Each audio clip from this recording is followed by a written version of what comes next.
ಮಾನವ ಹಕ್ಕುಗಳ committee ರಾಜ್ಯಾಧ್ಯಕ್ಷರಾದ CM ಬೈರೇಗೌಡರ ನೇತೃತ್ವದಲ್ಲಿ ಶಿಡ್ಲಘಟ್ಟ ತಾಲೂಕು ಆನೆಮಡುಗು ಗ್ರಾಮದಲ್ಲಿ ಶ್ರೀ ಮುನೇಶ್ವರ ಸ್ವಾಮಿಯ ಪ್ರಾಣ ಪ್ರತಿಷ್ಠಾಪನಾ ಕಾರ್ಯಕ್ರಮಕ್ಕೆ ಬರುವಂತಹ ಭಕ್ತಾದಿಗಳಿಗೆ ಸರಿಸುಮಾರು 3,000 ಭಕ್ತಾದಿಗಳಿಗೆ ಅನ್ನ ಸಂತರ್ಪಣೆ ಆಯೋಜಿಸಲಾಗಿದೆ.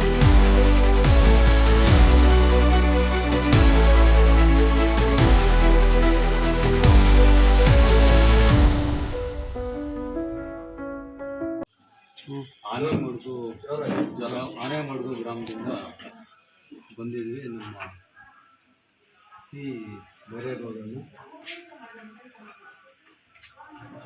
ಮಾನವ ಹಕ್ಕು ಕಮಿಟಿ ಚಾರಿಟಬಲ್ ಟ್ರಸ್ಟ್ ರಾಜ್ಯಾಧ್ಯಕ್ಷರು.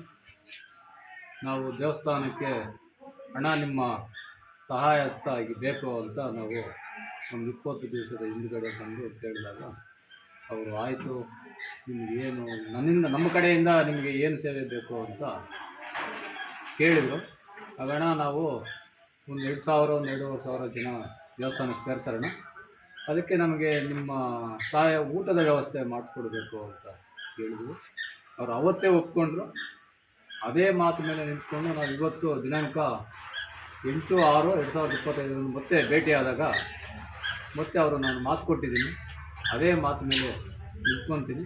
ನೀವು ದೇವ್ರ ಕೆಲಸ ಮಾಡಿ ಒಳ್ಳೆಯದಾಗಲಿ, ನಿಮ್ಮ ಸೇವೆ ದೇವರು ಕೃಪೆ ಇರಲಿ, ಹಿಂಗೆ ಇರಲಿ ಅಂತ ಹೇಳಿಬಿಟ್ಟು ಹೇಳಿ ಒಪ್ಕೊಂಡ್ರು. ಎಲ್ಲ ಸಹಕರಿಸಿದ್ದಾರೆ, ನಮಗೆ ಊಟದ ವ್ಯವಸ್ಥೆ ಮಾಡೋಕ್ಕೆ ಸಹಕರಿಸಿದ್ದಾರೆ. ಅವ್ರ ಮೇಲೇನೂ ನಮ್ಮ ದೇವರ ಮುನೇಶ್ವರ ದೇವರ ಆಶೀರ್ವಾದ, ಅವರ ಕೃಪೆ ಸದಾ ಅವರು ಚೆನ್ನಾಗಿರಲಿ, ಇನ್ನೂ ಮುಂದೆ ಬೆಳೀಲಿ ಅಂತ ನಾವು ಕೇಳ್ತೀವಿ.